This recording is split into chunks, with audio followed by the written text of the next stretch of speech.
for Bangladesh. Oh, yes. The Hamza effect.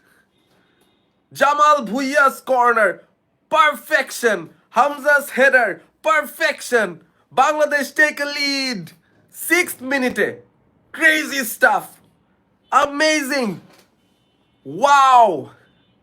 এইটা কি কেউ এক্সপেক্ট করছিলাম কিনা I was before the game started আমি কিন্তু বলতেছিলাম যে বাংলাদেশ এরিয়ালি ডমিনেট করবে এই ভুটান টিমটাকে because they are not very tall they are not very physical or ওই এরিয়াল ব্যাটেলে টেকার মতো অবস্থায় নাই হোয়াট আ হেডার মানে সাউথ এশিয়াতে আসলে ব্যাপারটা এরকম হামজা চৌধুরী যখন দাঁড়ায় ওর সাথে অন্য যে কেউ এসে দাঁড়াক না কেন মানে he will stand tall like a titan মানে he look like Cristiano Ronaldo over here মানে তাকে আসলে এই হেডারে চ্যালেঞ্জ করার কেউই ছিল না they were two guys from Bhutan just ছিটকায় সরাই দিল তাদেরকে this is what happens beautiful header from Hamza beautiful guided header I wish I could show you guys this footage here. যারা যারা দেখতে পারতেছেন না মেবি বা দেখতে দেখতে this is amazing start from Bangladesh. Jamal Bhuia's corner, Hamza Choudhury's header, straight from the training ground. আমার কাছে মনে হয় this is straight from the training ground.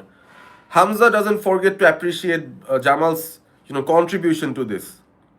দৌড়ায় গিয়ে সবার আগে জামালকে জড়ায় ধরছে